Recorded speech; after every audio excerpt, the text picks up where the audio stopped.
소원을 들어주신 미륵불 상제님, 대구 시지도장 손정태 도생님 사례입니다. 저는 어린 시절부터 신도 체험이 많았습니다. 9살의 어느 날 밤인가 방 한 구석에 어떤 할머니가 보였고 그 앞에 커다란 호박덩이도 보여서 무서움에 이불을 뒤집어 썼던 기억이 납니다. 신내림을 받으라는 권유를 받기도 했지만 무시하면서 세월을 보냈습니다. 그러다 결혼도 하게 되고 지금은 아들 둘을 낳아 키우고 있는데요. 그렇게 평범하게 살아오던 중 과거에 잠깐 인연이 있었던 분으로부터 대순정경이라는 책을 전해받아 공부를 하면서 그분을 따르게 되었습니다. 뚜렷한 단체명은 없었지만 신도들은 꽤 있었습니다. 신도들과 함께 정읍과 용화동 등 여러 곳을 다니기도 했습니다.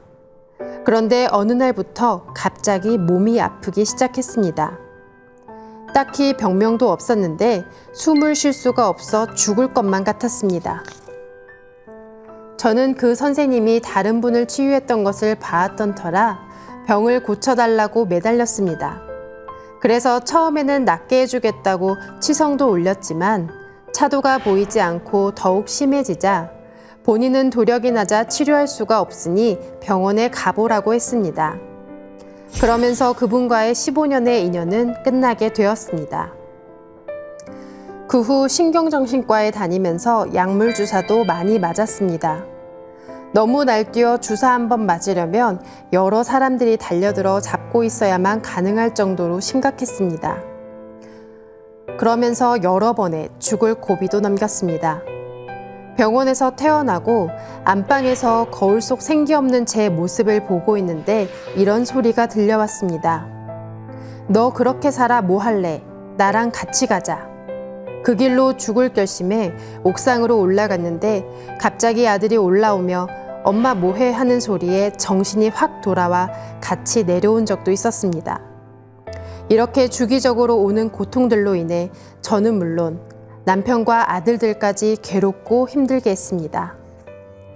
네, 손도생님은 어린 시절부터 영안이 참 밝으셨는데요. 우연히 알게 된 지인을 따라가셨습니다. 그런데 정작 몸이 아플 때 그 사람을 믿고 치석을 올리고 기도를 해도 아무 소용도 없었죠. 결국 의지할 곳 없이 원인 모를 고통에 괴로워하셨는데요. 척신복마의 음성이었을까요? 자신도 모르게 극단적인 상황까지 이릅니다. 원인도 모른 채 다른 가족들까지 정말 힘든 시간을 보냈는데요. 어떻게 그 시련을 이겨냈는지 계속 읽어보겠습니다. 그러던 중 지금으로부터 3년 전 TV 채널을 돌리다 우연히 상생방송을 접하게 되었습니다. 한참을 보고 있는데 그 전에 제가 따랐던 선생님으로부터 들었던 내용들이 나와 내심 놀랬습니다. 그 후부터 꾸준히 시청을 하고 책도 기증받았습니다. 그러다 대구 시지도장과 연결이 되어 김미화 포감님으로부터 여러 행사를 안내받고 도장 방문을 권유받았습니다. 몸이 온전하지는 않았지만 도장도 여러 번 방문하게 되고 6.12 대천제와 설려와 전수 행사도 2번 참석하게 되었습니다. 제가 입도를 결심하기까지 망설임이 많았습니다. 과거 신앙에서 재정적으로 많은 돈을 쏟아부어 가족들에게 면목이 없기도 했고 또 그렇게 될까봐 두렵기도 했습니다. 그러나 도장 천도식과 설려와 치유 행사 때의 체험을 통해 마음을 열게 되었습니다. 이렇게 손도생님의 운수의 길이 열렸네요. 상생방송을 보게 되십니다. 그런데 이미 어릴 때 선생님으로부터 들었던 얘기인데요. 손도생님의 증산도와의 인연은 오래되었던 것입니다. 그렇게 김도생님을 통해 도장도 방문하고 행사도 참석했지만 입도는 고민하시는데요. 그런데 천도식과 행사에서 어떤 체험을 하셨길래 입도를 결심하게 되셨는지 사연을 이어 읽어보겠습니다. 먼저 천도식 때의 체험부터 말씀드리겠습니다. 천도식 도중 하염없이 눈물이 흘러내리는 가운데 상제님의 음성인지 확실하지는 않지만 내 소원이 무엇이냐라는 말씀이 들려 가슴에 쇳덩이가 올려져 있는지 숨이 막혀 못 살겠어요. 그것만 해결되면 좋겠습니다. 라고 말씀을 드렸습니다. 그런데 그 이후로 숨이 막히는 증상이 완전히 없어졌습니다. 와, 입도도 하시기 전에 체험부터 하셨는데요. 처음 참여한 증산도 천도식에서 들린 음성. 내 소원이 무엇이냐? 누구의 음성이었을까요? 저는 상제님의 음성이 맞을 것 같은데요. 손도생님이 그 음성에 대답한 후 그렇게 오랜 시간 숨 막히듯이 가슴을 누르던 답답함이 순식간에 사라집니다. 또 대구에서 열리는 설려와 전수 행사 때는 종도사님께서 팔공산 갓바위가 미륵불이다라는 말씀을 듣고 상제님이 미륵불이라는 사실이 가슴으로 느껴지면서 몇 년 전의 기억이 떠올랐습니다.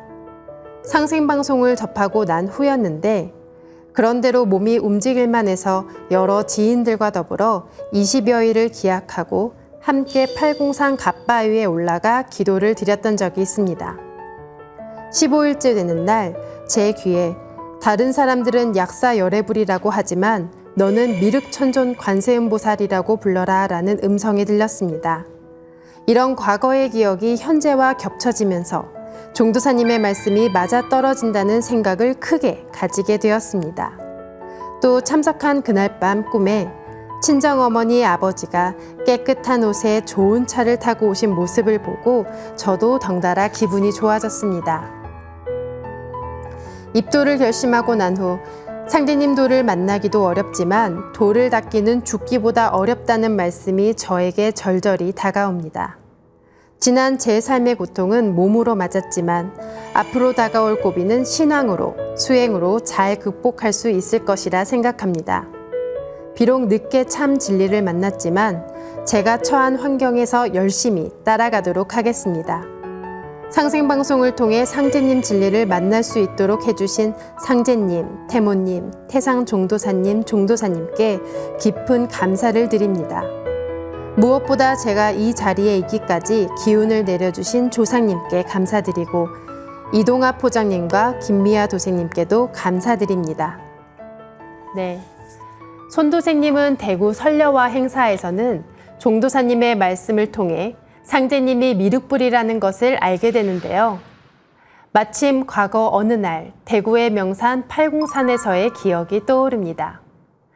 약사열애로 불리는 팔공산의 불상이 자신을 미륵천존이라고 부르라고 했던 기억인데요. 신교를 받으신 거죠. 도전을 보면 상제님께서도 나는 미륵이니라 라고 직접 말씀하시며 자신이 누구인지 알려주셨습니다. 손도생님께서는 종도사님의 도운을 통해 참 하나님의 모습을 알게 되신 건데요. 손도생님은 이렇게 치유의 기적과 참 하느님인 상제님이 미륵님이라는 깨달음을 통해 입도를 결심하십니다. 어려운 시간을 버텨내며 결국 참된 길을 만나게 되신 손도생님 다시 한번 입도 축하드립니다.